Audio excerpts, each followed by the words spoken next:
Hello, my name is Patrick Grattan and I'm the proprietor of RevereTrading.com. Today I'm going to show you how easy it is to backtest stock market strategies using the Revere Trading spreadsheets. These spreadsheets are free to anyone that purchases the book Developing Profitable Trading Strategies, A Beginner's Guide to Backtesting Using Microsoft Excel.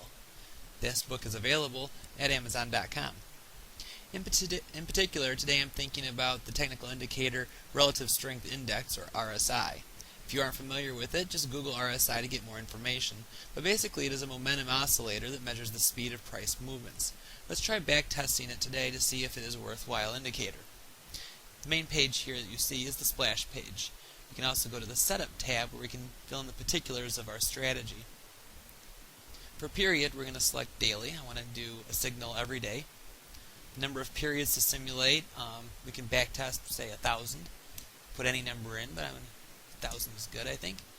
Signal issuance. This is what time of day would you like the signal to be issued.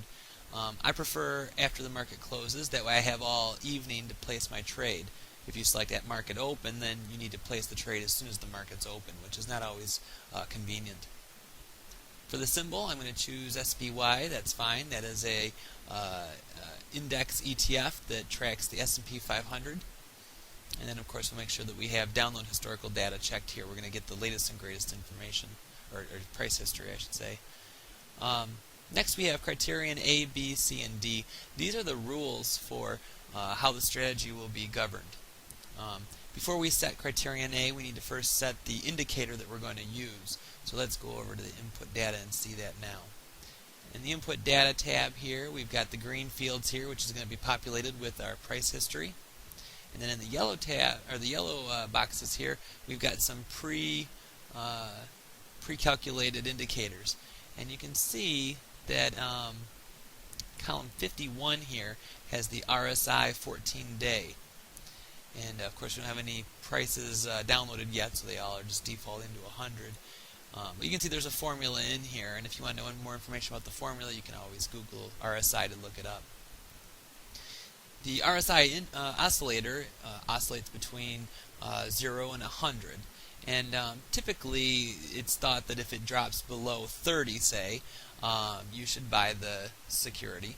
And if it rises above 70, you should sell it. So these are constants, and we need to account for those somehow. So let's go ahead and type in 30 here.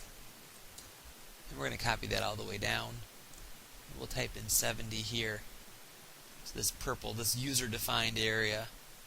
And then I'm going to grab the corner box here and just copy these all the way down. So as you recall, I put in 1,000 as the number of days we were going to simulate. So we need to go down to at least 1,000. We can go a little beyond it. I went a little too far. That's okay. Just as long as we have at least 1,000 in there. So you can see now we've got the constant 30 and the constant 70. And what I'm going to do here is I'm going to set up a buy signal so that when the RSI, in other words, column 51 RSI, is greater than column 100, which is 30, then we're going to, less than 30, we're going to buy. And when column 51, the RSI is greater than 70, which would be column 101, then we are going to sell. So that's 51 less than 100 and 51 greater than 101. And we're going to put that here on the Setup tab. So criterion A, we can just type this right in directly, 051.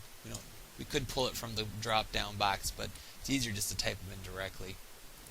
The most recent indicator will always be 1. That's the most recent one that we have. We could go back 2, 3, 4, however many days back we wanted to go. But in this case, we'll just choose 1.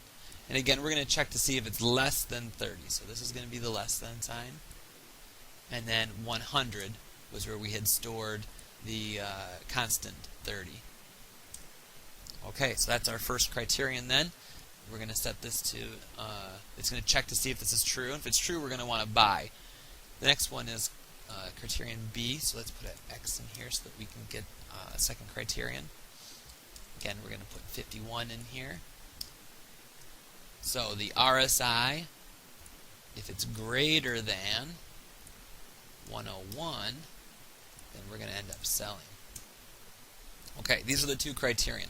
As of now, it's just going to determine whether it's true or false. But what do you do if it's true, and what do you do if it's false? That's what this next section here is for. So, three basic scenarios. The scenario one is that the position is cash. In the cash position, we're going to first check decision one to see whether or not we should buy long. And again, we set that as criteria A. RSI less than column 100, which is 30. So let's go ahead and put that in here. A. The decision one, whether to go to long, will be determined by A. Now, if it's false, it's going to go down to decision number two. Decision number two is trying to decide whether or not we should go into a short position. Let's just say in this case that I don't want to do any short positions or any short trades, so I can just go ahead and set this to false. Now we will never go into a short position under this circumstance. So in this case, if decision 1 is false and then decision 2 is false, then it will just default as a cash position.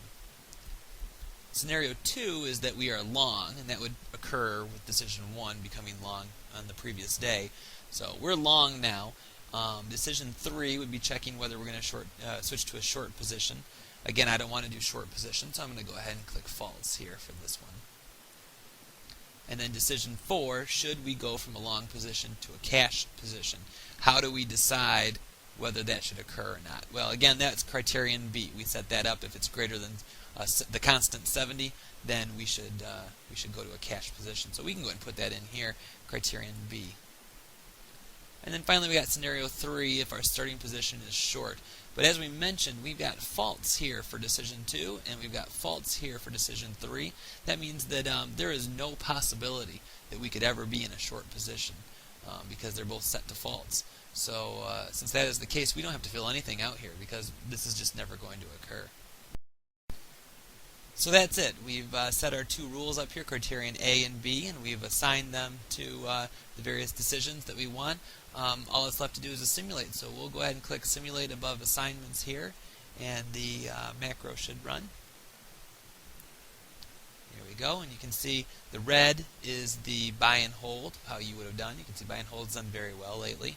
The blue is the strategy that we just simulated. You see we don't have very many trades, but for the most part the trades that we've had are positive, and we are stair-stepping on the way up, so that's a pretty good sign.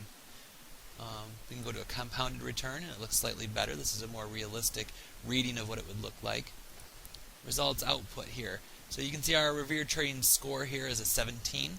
We have an annualized return of 12%, which is not quite as good as buy and hold 17%.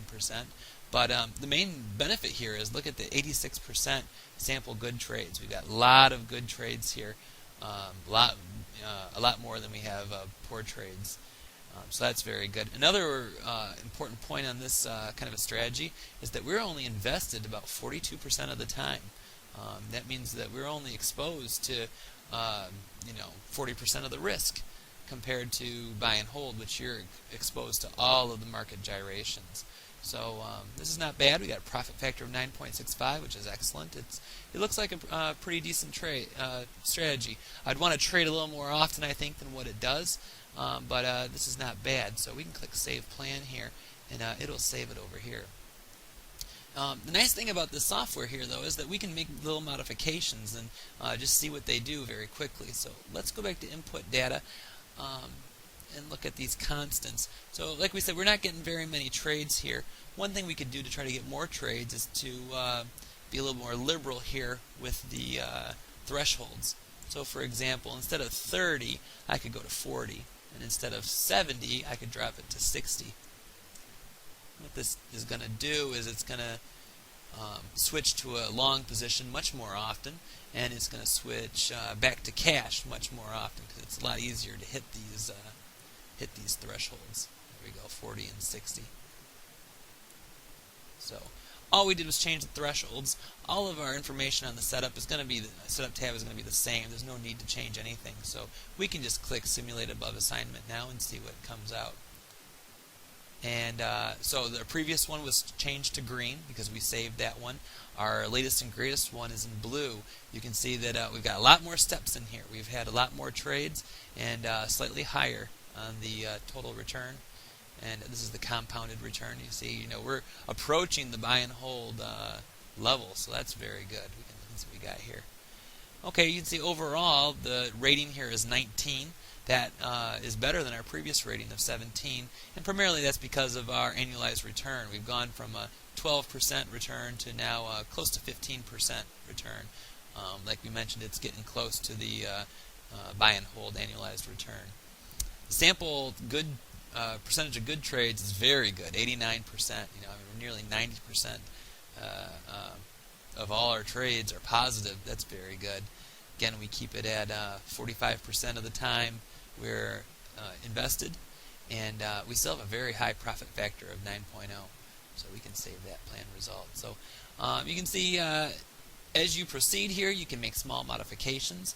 You can see how they turn out. You can save them here and compare them on the results graph. We could have all kinds of them on here, see which one is better or worse, and just develop our strategy piece by piece like that. But it's very quick and very easy to use this software to test these kinds of strategies. So I hope you learned something. I hope this is helpful. Again, you can, if you want to use this software, all you got to do is buy the book on Amazon.com, Developing Profitable Trading Strategies, A Beginner's Guide to Backtesting Using Microsoft Excel. Thank you for listening.